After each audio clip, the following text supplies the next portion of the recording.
नमस्ते। आज हम एक बहुत ही दिलचस्प और गहरे विषय पर बात करने वाले हैं। विज्ञान, धर्म और ईश्वर की प्रकृति। जी नमस्ते।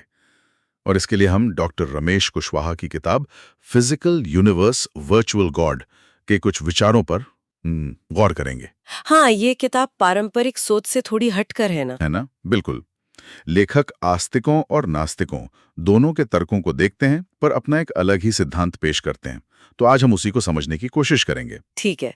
तो शुरुआत करते हैं उस आम धारणा से कि विज्ञान और धर्म में हमेशा एक तनाव रहता है, एक टकराव। हाँ, ये आम बात है। लेकिन लेखक यहाँ स्टीफन जे गोल्ड के नोमा सिद्धांत का जिक्र करते हैं। नोमा मतलब नॉन ओवरलैपिंग मैजिस्टेरिया। जी, यानी ज्ञान के दो अलग-अलग क्षेत्र जो एक दूसरे के काम में दखल नहीं देते।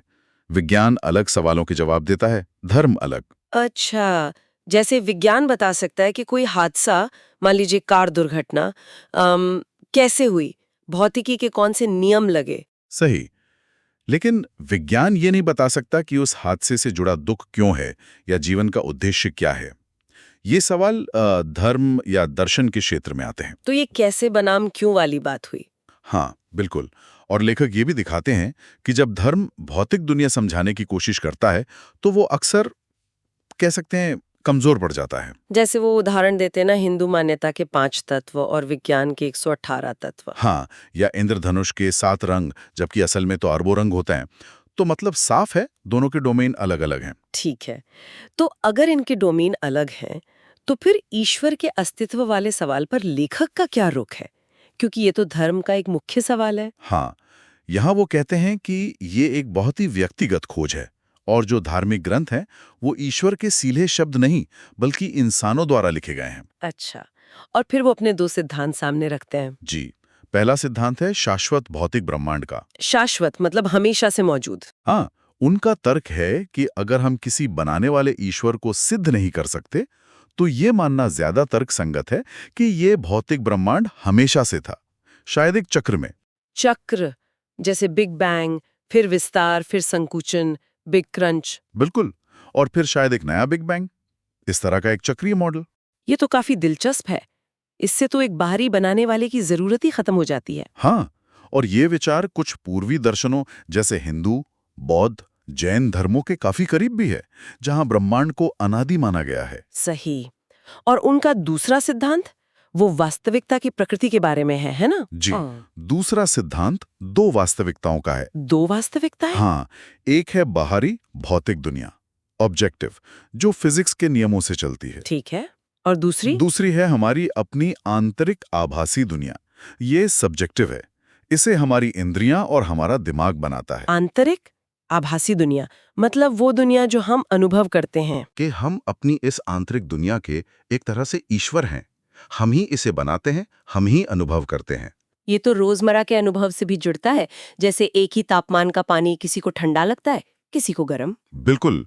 या जैसे मीठी कैंडी खाने के बाद सेब उतना मीठा नहीं लगता, ये हमारी आंतरिक दुनिया का खेल है। और वो ये भी कहते हैं कि भौतिकी के नियम इस पर लागू नहीं होते।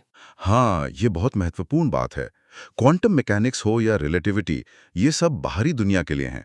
हमारी चेतना, मन, भावनाएं, नैतिकता, इन पर ये नियम नहीं चलते। कई बार लोग कोशिश करते हैं ना, क्वांटम फिजिक्स की अजीब बातों को चेतना से जोड़ने की। हाँ, जैसे वो डबल स्लिट एक्सपेरिमेंट या डार्क मैटर की तुलना ईश्वर से करना। लेखक कहते हैं ये सब इन सिद्धांतों का गलत इस्तेमाल है।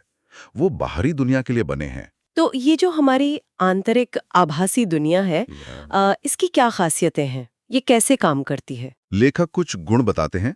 पहला, इसके लिए ध्यान यानी अटेंशन बहुत जरूरी है। हम वही अनुभव करते हैं जिस पर ध्यान देते हैं।